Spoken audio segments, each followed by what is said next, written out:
Why do people risk everything to explore the darkest places on Earth? 4 tragic stories. 4 teams who faced death when things went terribly wrong underground. How quickly can adventure turn to disaster? And what would you do if darkness suddenly became your enemy?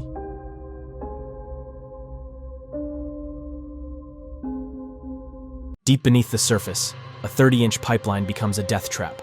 No light, no escape, no way to fight the crushing force of water. When 5 divers are suddenly pulled in, only one lives to tell the story.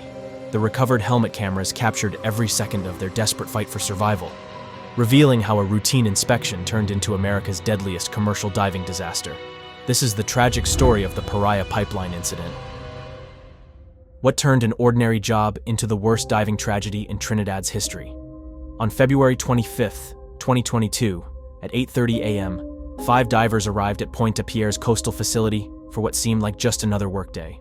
They worked for LMCS, Land and Marine Contracting Services, a company that had safely completed over 1,200 underwater repairs in its 25-year history.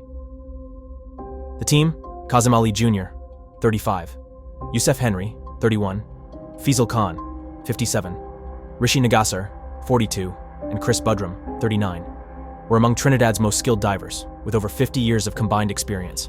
Their task? Fix an unused section of pipeline for Paria Fuel Trading Company, a state-owned oil giant handling 40% of Trinidad's fuel supplies. The 30-inch wide pipeline they were about to work on had been sitting idle for 2 weeks. But beneath the calm morning waters, a deadly trap was waiting. What these men didn't know was that in just 4 hours, a simple mistake would turn their routine job into a fight for survival. How did a simple underwater repair job turn into a deadly trap? The job focused on fixing a U-shaped pipeline, about 50 feet deep, as tall as a 5-story building, that connected 2 key points: Berth 5, where huge oil ships dock to unload oil, and Berth 6, where the oil flows into the refinery. This massive pipeline, 30 inches wide, could carry up to 300,000 barrels of oil per day. The repair needed dry conditions, like fixing a sink at home. The fix seemed simple: place a large metal box, called a diving bell, over the work area. By pumping air at high pressure, about 40 psi, into this box, the seawater would be pushed out, creating a dry space around the pipe.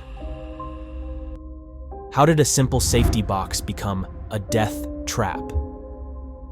Picture an 8x8-foot metal cube, about the size of a small bathroom, placed underwater over the broken pipe section. This diving chamber, weighing nearly 2,000 pounds and strong enough to withstand massive water pressure, was designed to keep divers safe at depths of 50 feet.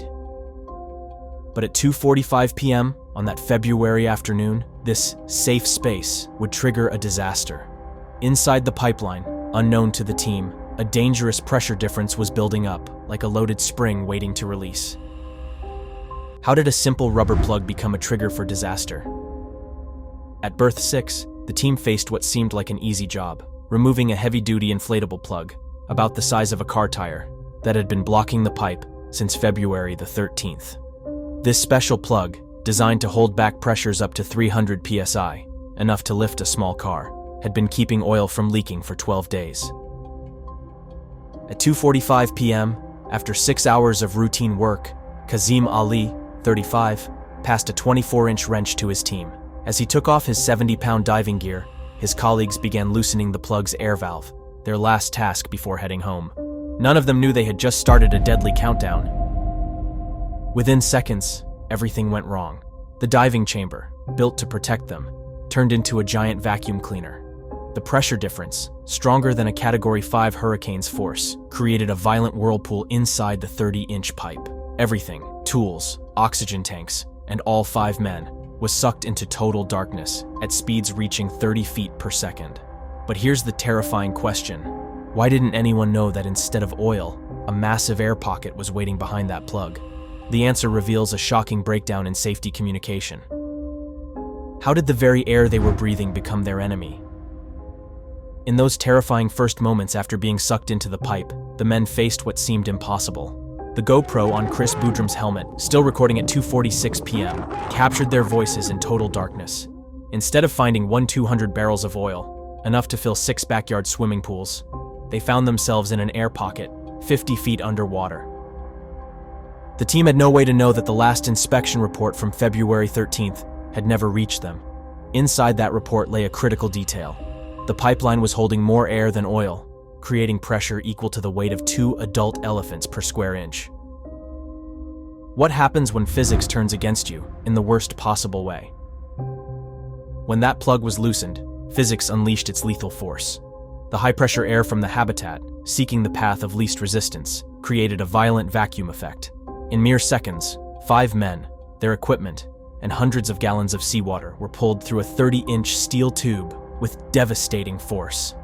It was like being shot through a steel barrel, but you're the bullet, recalled Christopher Boudrum, the disaster's lone survivor. It was like a tornado, everything just spinning and beating you up and tapping so fast, you couldn't react. The only thing I remember able to do was cover my head, like in the fetal position.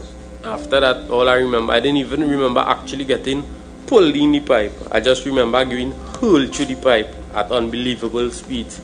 Your body, your lungs just fight to try to gas it, and when you're forcing your airways close, you see a noise. That's why I was hearing.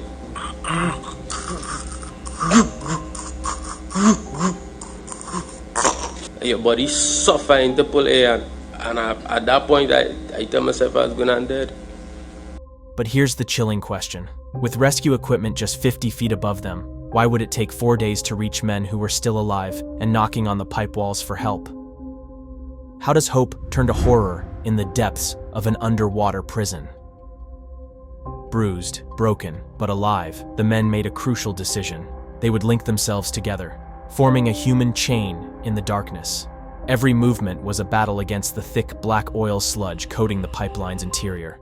With broken bones grinding and lungs burning from oil fumes, they shuffled forward, hoping they'd chosen the right direction to berth 6.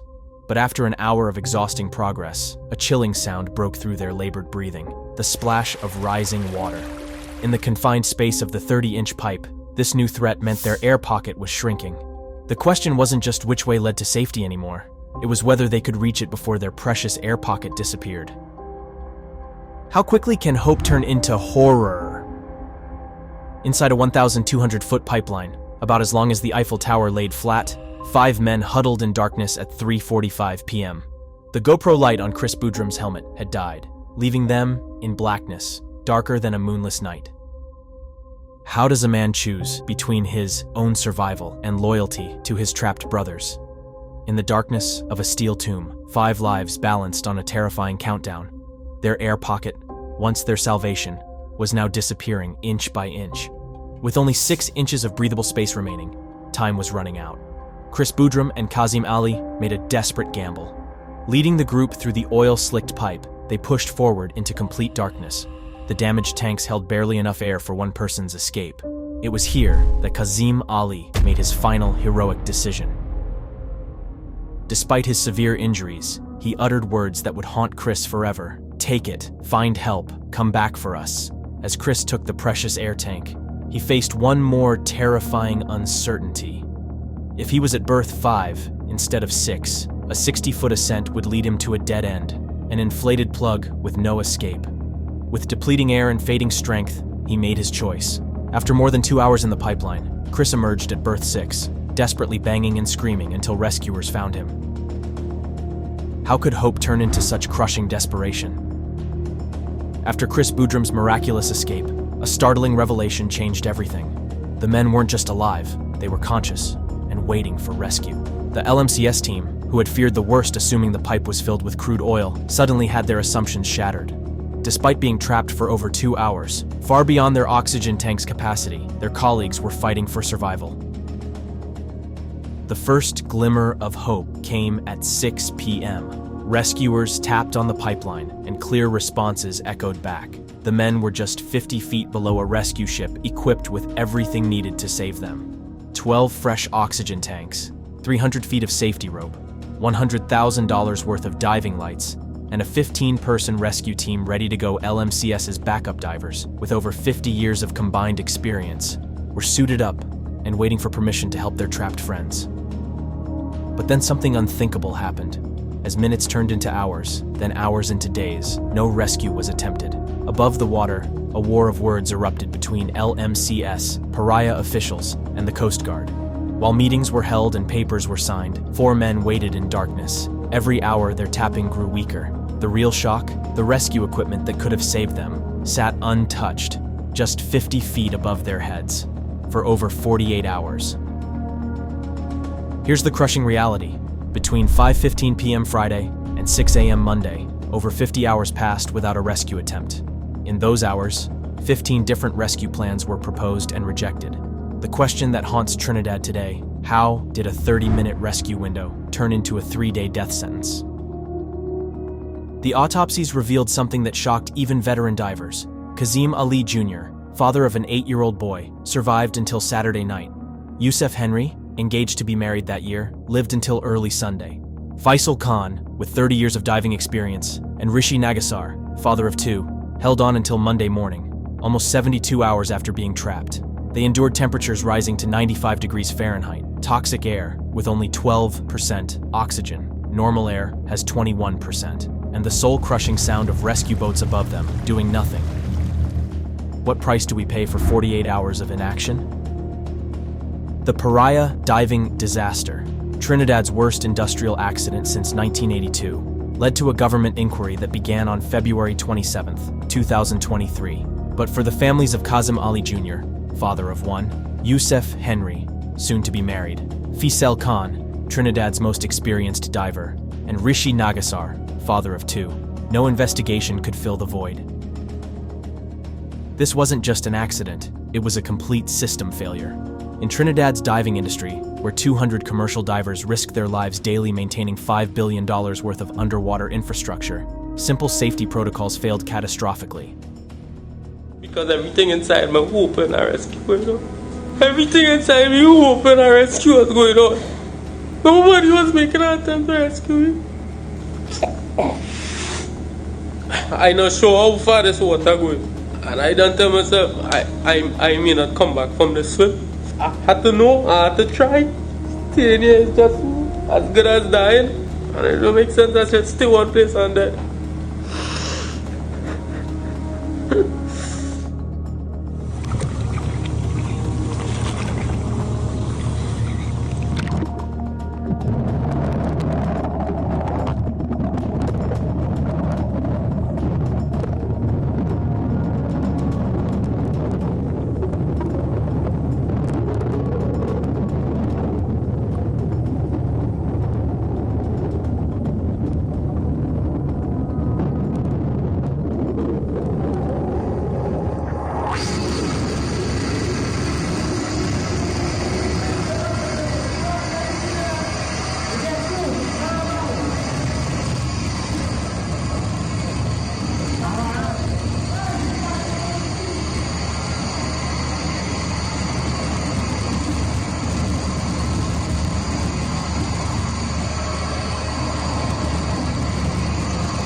Right behind you? You're right behind me?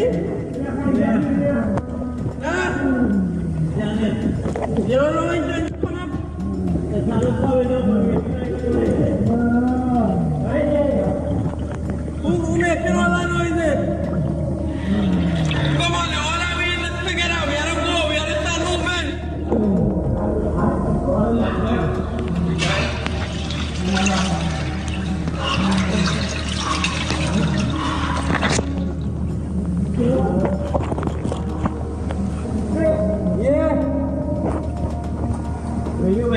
I don't know why I tried to come up. Tried to come up.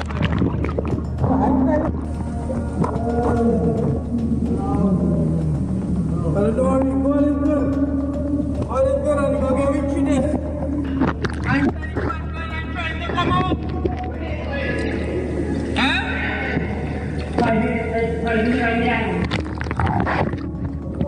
Yeah.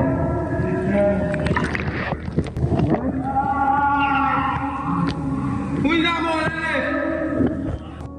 Yusuf? Oh, Yusuf? How long you have to walk before you meet Feisty?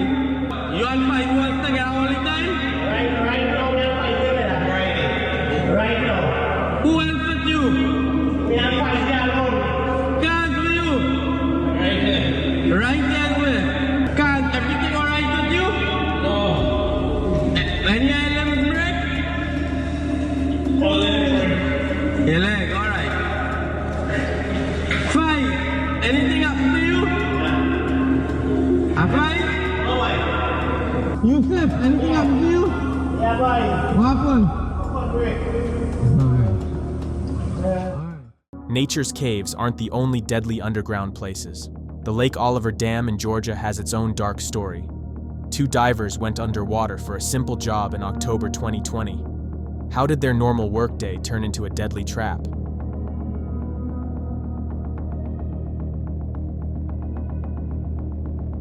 What's the price of a 15-minute job? For two elite commercial divers at Lake Oliver Dam, it was everything. 140 feet beneath the surface, in complete darkness, a routine inspection transforms into a nightmare. No amount of training could have prepared them for what was about to unfold. One mechanical failure, two trapped souls, zero margin for error. This is the tragic story of how America's most sophisticated dam system became an underwater tomb. On October 27, 2020, on a clear morning in Columbus, Georgia, Eric Herbert and Alex Paxton started what seemed like a normal workday. They were divers for Glenn Industrial Group and had done many underwater checks before. Today's job was at Lake Oliver Dam. Why do divers risk their lives to check dams? Couldn't robots do this dangerous job? The dam was huge, about half a mile wide across the river. It wasn't just a wall holding back water, it was a power plant, using water's force to make electricity for thousands of homes nearby. Georgia Power owned it and used big gates and turning wheels to control the water. That morning, workers reported a problem they couldn't ignore. One of the dam's big control gates wasn't working right. These gates were very important. They controlled how much water flowed through the dam. If they broke, it could flood towns downstream.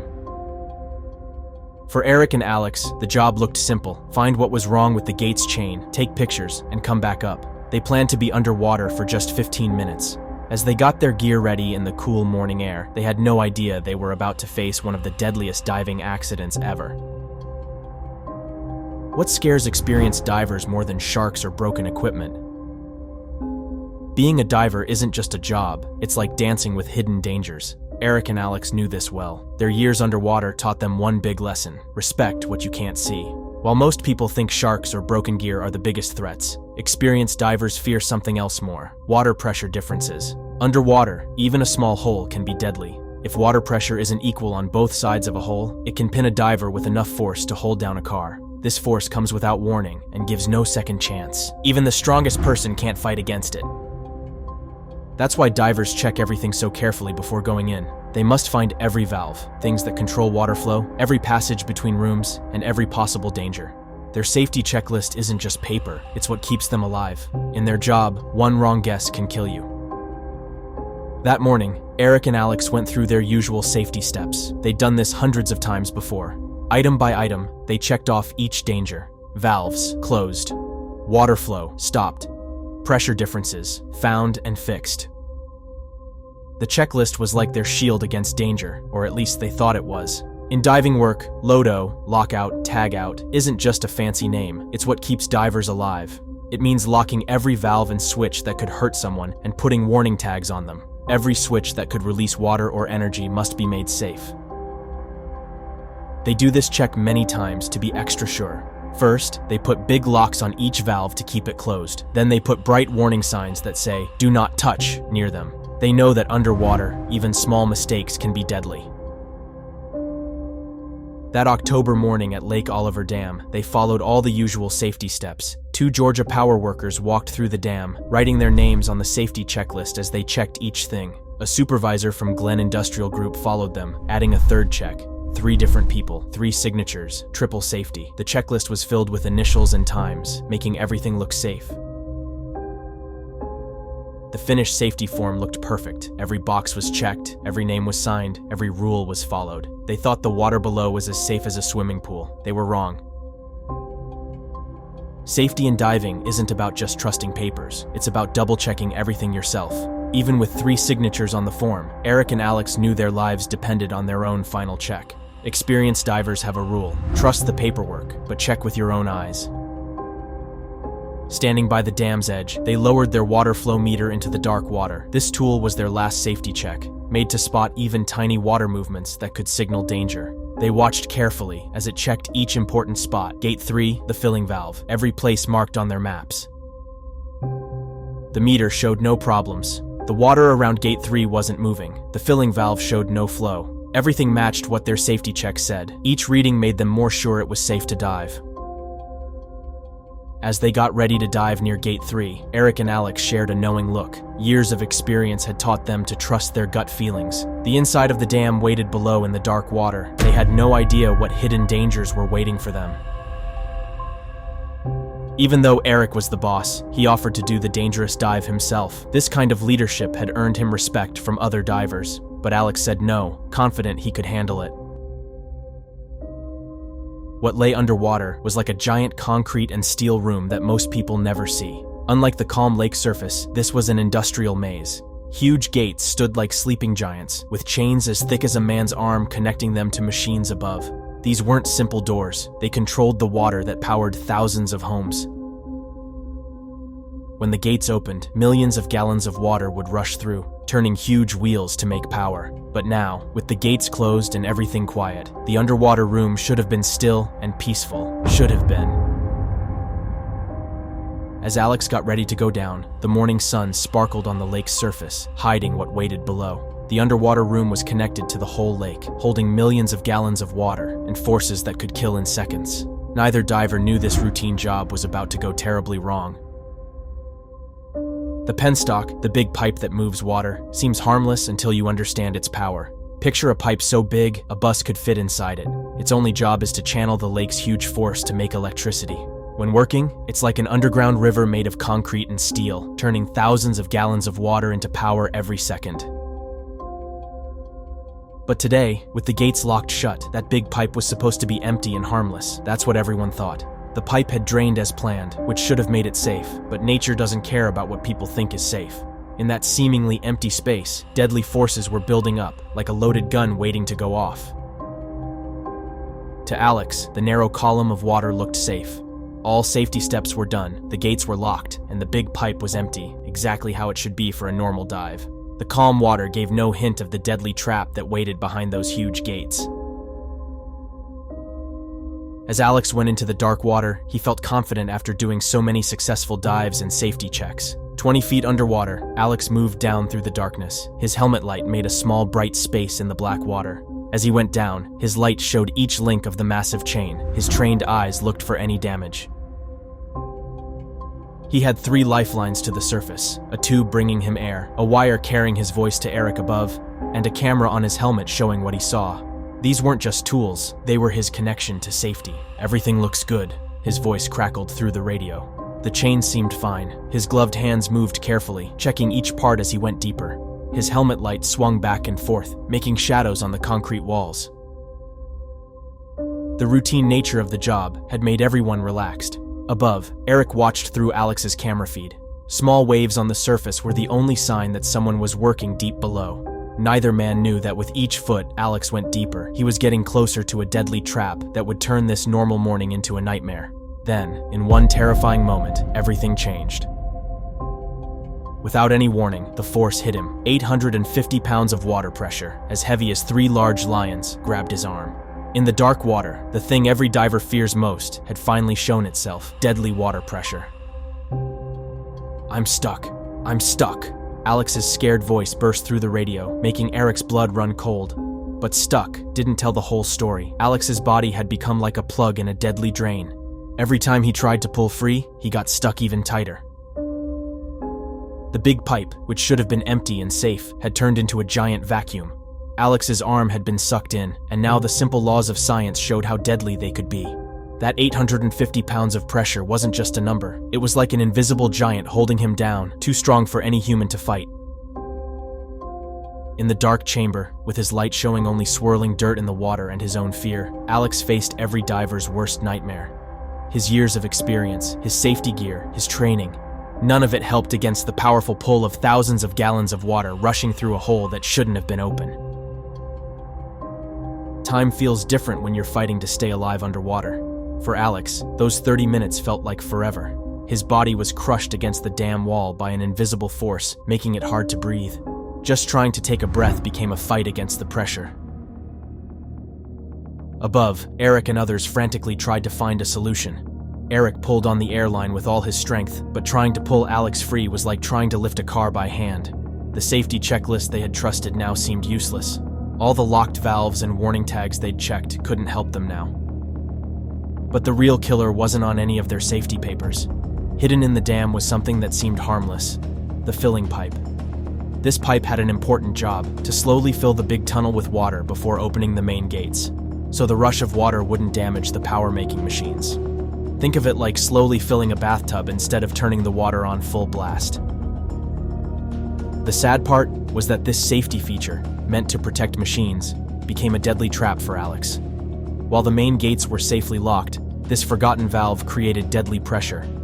The big tunnel, supposed to be empty and safe, had instead become like a giant vacuum cleaner, with Alex's body stuck against the only opening. In the control room, people's faces went pale when they finally realized what was wrong. The missing valve wasn't just a mistake. It was a deadly flaw in their safety rules that had been there for years, waiting for the perfect moment to kill someone. Now they were racing against time to fix a mistake that should never have happened. The filling system had two valves, like having a gun with two triggers. One valve was like a toilet flap. The other was like a wheel you turn. Having only one valve locked was like having only one safety on. Everyone had locked the flap valve they could see, but the wheel valve, hidden away, was still letting water through. Those important minutes ticked by slowly as Alex stayed pinned to the wall, fighting for his life. Above, the desperate search for answers led to a shocking discovery. The second valve wasn't just open, it was hidden away. It was behind a locked gate far from where everyone worked. It might as well have been on the moon for all the good it did Alex now. Could 3 different safety checks still miss something deadly? They finally understood what was happening. Water was flowing through the open wheel valve, creating a powerful suction in what should have been a dead system. Locking the first valve didn't matter now. It was like putting a band-aid on a broken leg. The water had found another way through, and Alex's body was trapped in its path.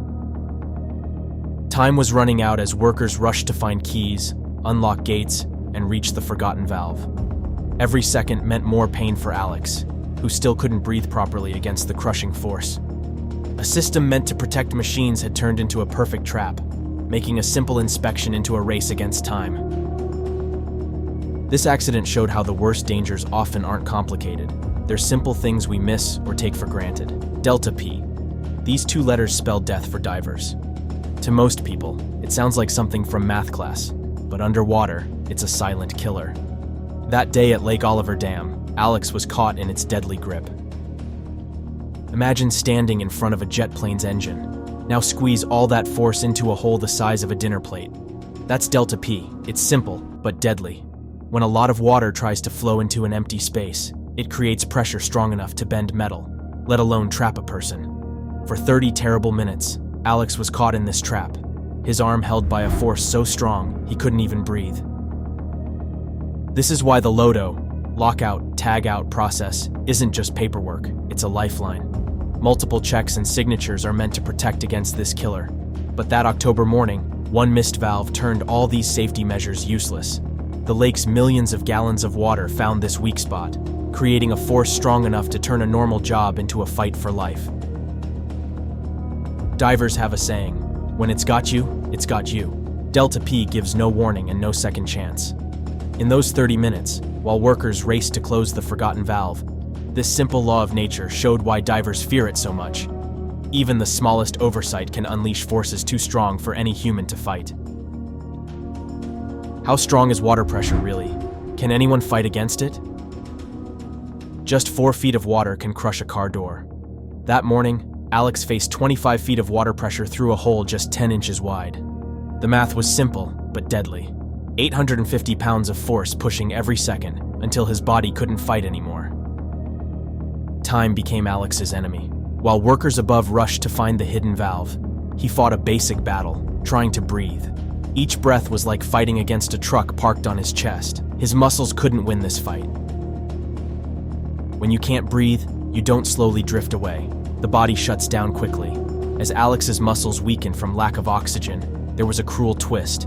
His airline was still working, sending air he couldn't breathe because the pressure was too strong on his chest. They finally closed the valve and stopped the pressure, but it was too late. The difference between life and death wasn't measured in the tons of water pressure or millions of gallons of water, but in those precious minutes lost because of one missing item on a checklist.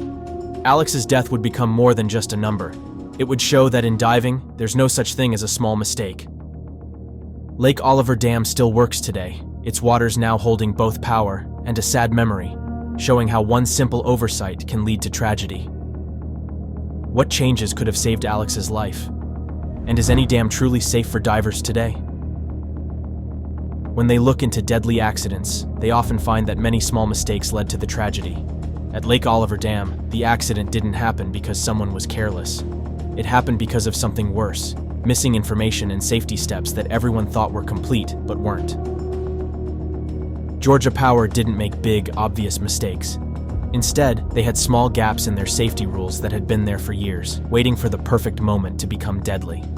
The missing valve on the safety checklist wasn't just forgotten, it was a hole in their safety net that no one saw until it killed someone. The diving company didn't even have complete maps of the dam's layout, so they were working blind.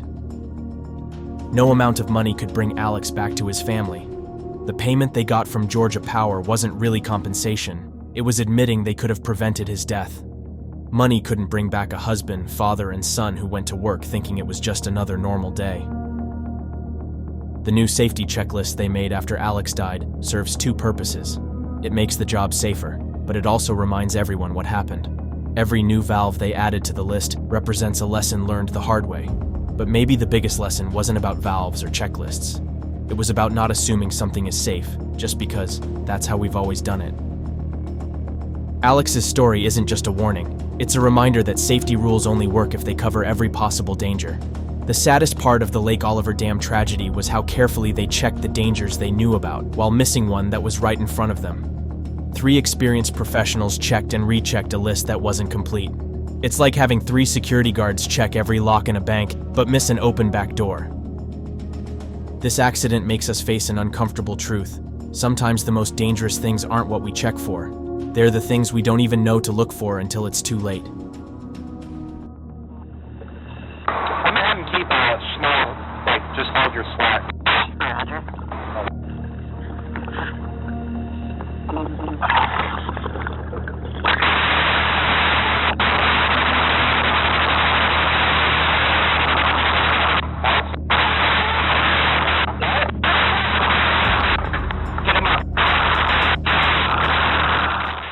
Some dangers hide in water, others in stone.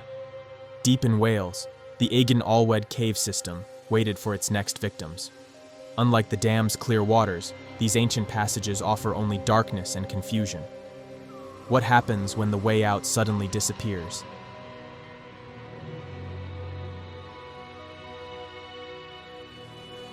In the unforgiving world of cave exploration, rules aren't just guidelines. They're the difference between life and death. Deep within Agen Allwedd Cave, one of Britain's most challenging underground systems, a single decision would shatter years of experience. In November 1971, 6 cavers would learn the true cost of breaking these sacred rules. This is one of the darkest chapters from the tragic Histories. Cave explorers are driven by a primal urge that few can understand, the desire to be first, to press their hands against limestone walls that have never felt human touch. This was the passion that drove Martin Farr and Roger Sallery into the depths of Britain's most challenging underground networks. By 1971, at just 23 years old, Martin had already spent 8 years mastering the art of dry caving. His partner Roger, aged 26, matched this experience, having started around the same time. But cave diving, that was different. Both men had only been venturing into water-filled passages for 3 years, a relatively short time in a sport where experience often means survival. Yet their youth and determination made them perfect candidates for pushing the boundaries of known cave systems in the UK. They weren't just weekend adventurers. They were part of an elite group of explorers who lived for the moment when their headlamps would illuminate a passage that no human eyes had ever seen before. What they didn't realize was that their next expedition into Agen Allwedd would test the limits of their 3 years of diving experience in ways they could never have imagined. By 1974, Martin and Roger's thirst for discovery led them to the Agen Allwedd cave system in South Wales, a place that had already defeated some of Britain's finest cavers. The legendary explorer John Parker had recently abandoned his attempts here after discovering something that made him pause: a third sump in one of the cave's longest passages. For those uninitiated in the underground world, a sump is nature's underwater barrier, a water-filled tunnel that dips below the cave's normal level. While shorter sumps might tempt brave cavers to simply hold their breath and push through, longer ones demand full scuba equipment and exceptional courage. Each sump adds a deadly new dimension to an already dangerous sport. Martin and Roger weren't just planning to tackle 1 or 2 of these underwater challenges. They were determined to push beyond all 3. What they couldn't know was that this ambition would test every minute of their 3 years of diving experience. In May of that year, fate threw the first curve. Roger's injured knee meant Martin would have to venture alone into Agen Allwedd's depths. Every experienced caver knows the golden rule: never go solo. Without a partner, there's no one to raise the alarm if things go wrong in those lightless chambers. Despite this, Martin's determination outweighed his caution. The journey to the third sump was a grueling challenge in itself, nearly a mile of underground obstacle course that took hours to navigate. Through a maze of tunnels he went, dragging his diving equipment and air tanks, through what cavers call boulder chokes, massive cave-ins where fallen rocks created natural barriers, leaving only tight spaces to squeeze through. Each air tank had to be methodically pushed and pulled through these narrow gaps, an exhausting process that would challenge even a team of cavers. Yet here was Martin, attempting it alone, driven by that age-old explorer's question: what lies beyond? Each squeeze point became a puzzle, first pushing the heavy tanks through, then twisting his own body to follow. But even after 4,000 punishing feet through the southern stream passage, with its endless stoops, crawls, and tight spots, Martin's excitement only grew. The third sump's secrets were calling. The first 2 underwater tunnels were familiar territory by now. Sump 1 stretched for 250 feet, Sump 2 for 85, both relatively straightforward dives for someone of Martin's caliber. Yet there's nothing truly routine about cave diving. Each submerged tunnel meant navigating in near-zero visibility, pushing through confined spaces where the limestone walls pressed in from all sides, only to emerge in small pools that led to more unexplored passages. Still buzzing with anticipation, Martin prepared himself for Sump 3, a barrier that had turned back even the legendary John Parker. What lay behind those dark waters? Then came Sump 3, an 850-foot underwater tunnel that had never been fully explored. It was a monster compared to the earlier sumps, over 3 times longer than the first one. Yet Martin pushed on, his air supply the only limit to what he might discover. When he finally surfaced in the air chamber beyond, his heart must have been racing with more than just physical exertion. Leaving his diving gear at the water's edge, Martin pressed forward into virgin territory. The passage twisted and turned, zigzagging through the ancient rock for an astounding 1,800 feet, enough to swallow 5 football fields end to end.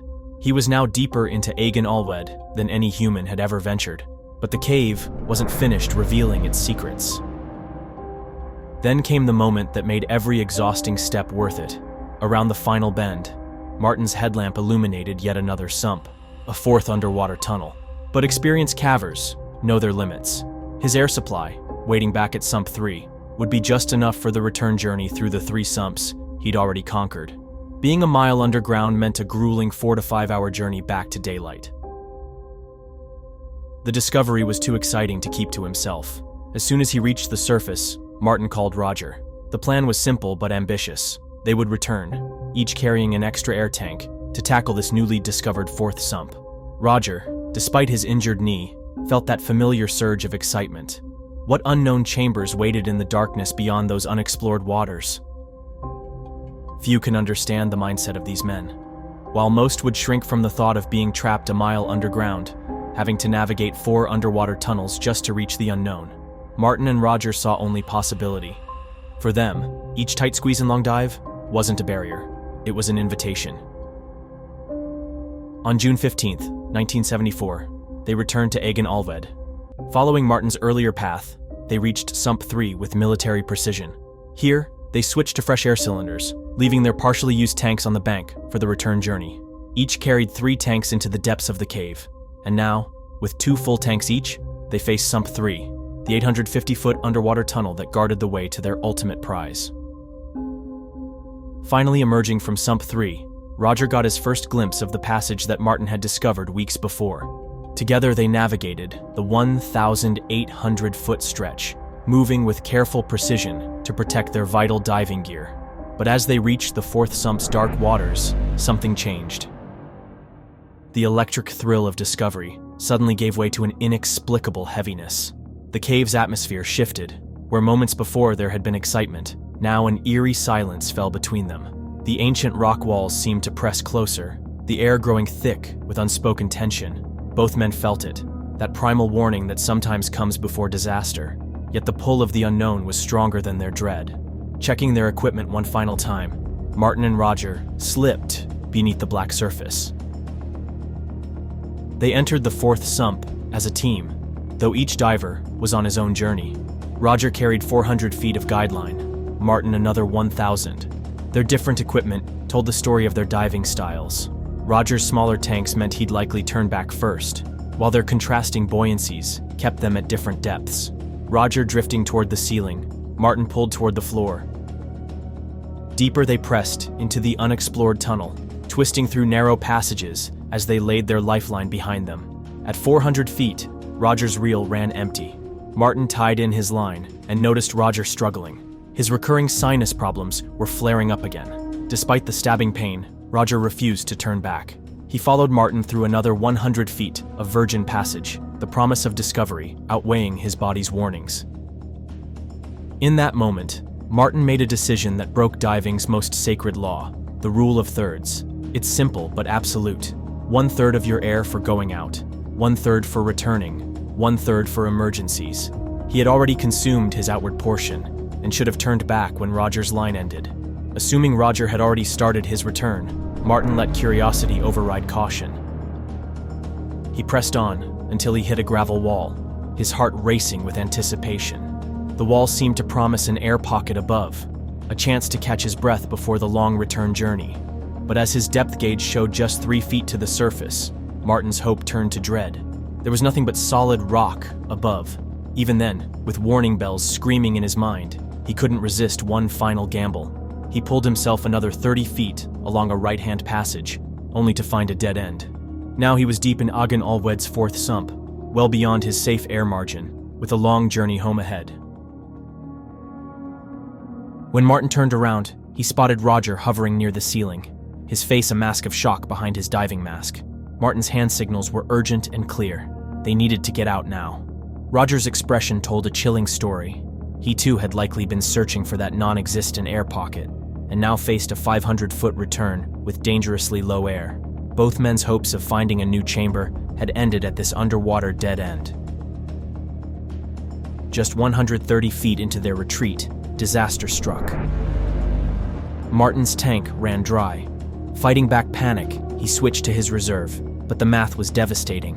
He might make it through the remaining 300 feet of this sump, but Sump 3's 850-foot stretch loomed ahead. His only hope lay in reaching that partially used tank waiting between Sumps 2 and 3. Breaking the surface at Sump 4's pool, Martin dragged himself onto the bank. The taste of air was sweet, but temporary. His gauge told a frightening story, barely enough air for the next dive. As he sat there waiting for Roger to surface, the full weight of their situation began to sink in. Minutes crawled by, like hours. Martin's eyes stayed fixed on the dark water, searching for any sign of Roger. 10 minutes, 20 minutes. The brutal truth began to sink in. Even if Roger did surface now, he wouldn't have enough air for Sump 3's long stretch. After an hour of deafening silence, without a single bubble breaking the water's surface, Martin faced the unthinkable. Roger was gone. With trembling hands, Martin reached for the guideline and began to pull, hoping to feel some resistance, any sign of his friend. But as he reeled it in, his heart stopped. The line had been cleanly cut at the 430-foot mark. In his final moments, Roger had likely cut it in a desperate attempt to free himself or turn around. Martin pieced together Roger's final moments. In 1974's primitive diving gear, switching tanks underwater was treacherous. Roger had likely become tangled or disoriented during the switch. Without the guideline in that murky passage, he could have swum blindly in any direction, desperately searching for air that wasn't there. With crushing grief, but no choice, Martin had to save himself. 3 more dives and miles of cave stood between him and the surface. Hours later, he emerged alone to deliver the news. Despite extensive searches, the depths of Agen Allwedd would never surrender Roger's body. Martin faced a harrowing truth. To honor Roger's memory, he first had to survive. The mile-long journey back through Agen Allwedd's maze pushed him to his limits, each dive a test of nerve and remaining air supply. When he finally reached the surface, rescue teams mobilized immediately, but the cave's treacherous network of sumps made recovery nearly impossible. After months of searching, Agen Allwedd kept its grip on Roger Solari. The loss changed Martin forever. He continued diving, but became a fierce guardian of the rule of thirds, that critical diving law they had broken on that fateful June day in 1974. The price of ignoring it had been unthinkably high. In 1981, Martin made one final journey to Sump 4, driven by the need for closure. He searched methodically through 700 feet of the underwater tunnel, but the cave held its secret. Every step of this search was grueling. Just reaching Sump 4 meant hauling equipment for over a mile through Agen Allwedd's twisted passages. It would take 12 more years before the cave finally revealed Roger's fate. In 1986, explorers Ian Rowland and Julian Walker pushed just 20 feet beyond Martin's search limit. At 720 feet into Sump 4, they found Roger's final resting place. The extreme conditions made recovery impossible, and in a solemn decision, he was left where he lay, forever part of the cave he died trying to explore. In a final twist of fate, 1987 brought the answer to the question that had cost Roger his life. Ian Walker pushed through Sump 4's challenging 875-foot length past Roger's resting place to finally discover what lay beyond. What he found was a single chamber, fittingly named Against All Odds, with no other passages or ways forward. The very dead end that Martin and Roger had sensed but couldn't reach on that fateful day in 1974. The chamber stood as a reminder that in cave exploration, sometimes the greatest discoveries come at the highest price. Sump 4 had finally revealed its secret, but too late for those who had first dared to unlock it. Today, Agen Allwedd's entrance stands locked, its gates opening only for the most experienced cavers with special permission. Near Sump 1, a simple plaque honors Roger Solari's memory, a quiet reminder of the price of discovery. The darkness beyond those gates holds both wonder and warning, for while humans will always be drawn to explore the unknown, nature's rules remain absolute and unforgiving. In those black waters of Sump 4, at 720 feet, where Roger still rests, lies a truth every explorer must face. Sometimes the greatest challenge isn't pushing our limits, it's knowing when to turn back.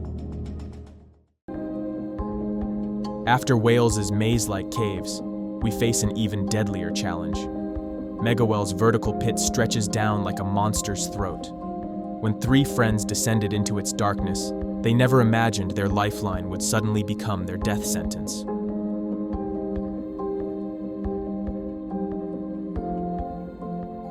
When steel meets stone, even the strongest rope can fail. In America's deepest cave pit, Three explorers trusted their gear against the darkness, but beneath the surface, where water cuts through rock like a knife, confidence became their deadliest enemy. This is how Megawell Cave wrote its darkest chapter. On January 13th, 1991, none of the three cavers heading toward Megawell Cave could have known that their choice of rope would change their lives forever. John Mosey led the group, with 10 years of caving experience under his belt, but experience alone wouldn't be enough that day. Following him were two newcomers to the sport, Linda O'Donnell and Charles Daffinger, both with less than a year's experience. Charles, 26 years old, had already conquered the challenging sinkhole in Tennessee, but Megawell's 310-foot pit would test him in ways he never imagined. Their plan seemed routine: descend the pit, explore the cavern below, and exit before conditions worsened. The weather was already giving them their first warning. What they found at Megawell's entrance should have been their second warning. 3 inches of rainfall in the past week had transformed the usually calm stream into an active torrent, sending water cascading into the pit below. Every caver who ventured down would face a constant spray, but this wasn't what would prove most fatal that day. John's choice of rope, a 600-foot line bought second-hand from Polish cavers in Mexico, carried its own hidden dangers. Though they had sworn it was nearly new, with a 4,500-pound rating, the European design held a crucial difference from their familiar American static ropes. Facing the spray of water, the team made a decision that would haunt them. They attached their ropes to the right-hand bolts, trading the safer, right-angle loading for a straight-out pull that would keep them drier. As they worked, none of them noticed how the water was already affecting the rope's strength. What happened next would reveal how small details become deadly. The rope's path began innocently enough, a 44-degree slope for 21 feet before reaching the pit's edge. But then came the spot that would prove catastrophic, 20 feet down, where a sharp rock ledge pressed against their lifeline. Years of previous descents had left their mark here, deep grooves carved into the rock, like nature's own warning sign.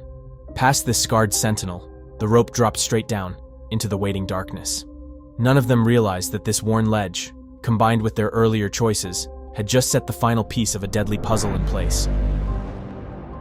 2 p.m. marked the point of no return.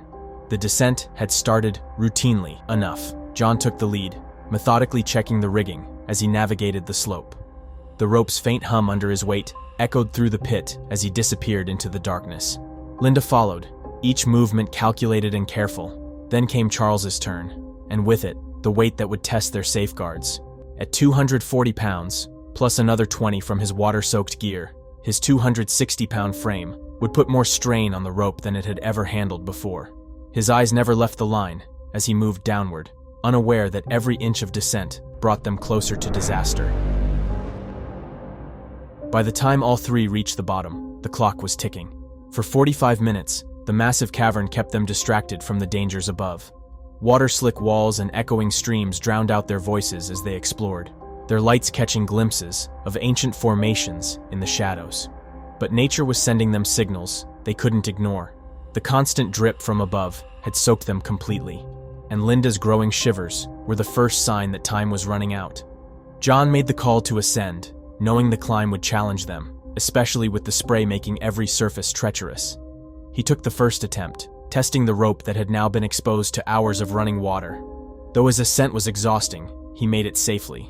Linda followed, her movements becoming dangerously slow as cold and fatigue took their toll. When she finally emerged, shivering uncontrollably, John hurried her to the car's warmth. Neither realized they had just witnessed the last successful climb of the day. What happened in the next 30 minutes would haunt John forever. With Linda warming up in the car, he returned to the pit's edge where Charles had just begun his climb. The stream's roar filled the chamber, swallowing any sounds from below. John called down regularly, his shouts echoing into the darkness, but the water drowned out any response. 20 minutes passed. Something wasn't right. John's calls grew more urgent now, but only the stream answered back. Then came the moment that turned concern into terror. When he grabbed the rope to feel for Charles's weight, he found nothing but slack. His hands shaking, John began pulling up the line. After 40 feet of rope slid past, the truth emerged in a nightmare vision. A clean-cut end where Charles's lifeline should have been. The severed rope in John's hands froze him in place, his mind refusing to accept what it meant. The 310-foot pit below had just become a death trap for Charles. John's scream ripped through the cavern, competing with the stream's endless roar, but only echoes returned. Desperate, he leaned into the pit, trying to pierce the darkness with his light, but the water spray created an impenetrable curtain. The next moments were a blur of motion, John bursting out of the cave, stumbling toward the car where Linda waited in ignorance. When he gasped out the words, "Rope," and "Charles," and fell, Linda's face drained of color. There was no time to process, no time to think. They needed rescue teams, and they needed them now.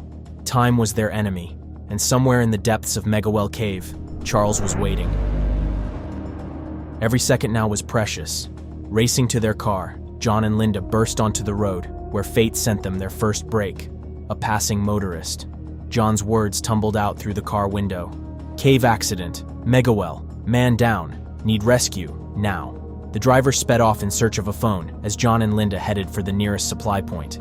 Their movements were mechanical, focused, 2 ropes, 308 feet and 174 feet, a sleeping bag, John's rain suit, essential gear for what might lie ahead.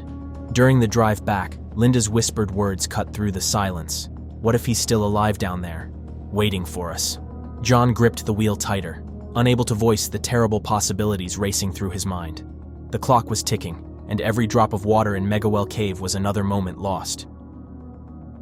The cave's entrance seemed more menacing now, as John prepared for his desperate rescue attempt. After leaving Linda to guide the rescue teams, he plunged back into the darkness alone. At the pit's edge, time became his enemy, yet patience his necessity. Despite his shaking hands, 10 years of caving experience steadied his movements as he rigged the new rope. The stream, louder than ever, pounded down the shaft like nature's own countdown timer. Each splash of icy water that hit him carried an unspoken question. Was he already too late? With the anchors finally secured, John clipped into the line and started his descent into the abyss, back into the same darkness that had already claimed one life today. The truth waited for John at the bottom of Megawell. In the beam of his headlamp lay Charles, his broken form telling a story John would never forget. The shattered helmet and still chest confirmed what the severed rope had already suggested. With trembling fingers, John reached for a pulse, a final futile check that only confirmed the unthinkable. Moving as if in a trance, he unfolded the sleeping bag and began the grim task of wrapping Charles's body. Each mechanical movement felt like an eternity, yet his mind knew the rescue teams above needed to know. The cavern's constant drip seemed to whisper a cruel reminder. He had to leave his friend in this dark place and climb back to deliver the news that would shatter Linda's last hopes. The surface world had transformed when John emerged. Rescue vehicles and grim-faced teams were gathering. His voice cracked as he delivered the confirmation they dreaded to hear. What followed was a night-long battle against the cave itself. The rescuers found their first challenge at the entrance. The narrow passages refused to accommodate their stretcher, forcing them to chip away at ancient rock to create a path. Hour after bitter hour, they worked in the cold and wet, their headlamps cutting through darkness as Monday's dawn approached. At 7 a.m., after an exhausting ordeal, they finally brought Charles into the morning light. Too late for all but a dignified recovery. The European design proved crucial. Its thinner sheath and twisted core differed fundamentally from American standards. Each discovery painted a clearer picture of the disaster. The rope's breaking point matched exactly with that sharp ledge 20 feet down, where previous ropes had carved their warning signs. But it wasn't just one factor that claimed Charles's life. Like links in a fatal chain, everything had aligned. The inherently weaker European rope design, the razor-sharp edge of the limestone ledge, and the dynamic stress from Charles's movements during the climb. The cave had exploited every weakness in their equipment that day.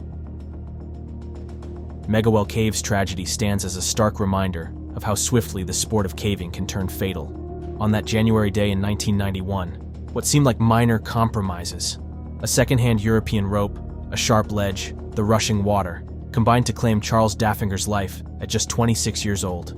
Each decision that day might have seemed reasonable in isolation, using an unfamiliar rope design, proceeding despite the water conditions, accepting less than ideal rigging. But underground, where margins for error shrink to zero, these choices merged into a deadly equation. What began as a routine Sunday cave exploration ended by writing a grim chapter in caving history, leaving behind lessons written in the highest cost possible, a human life.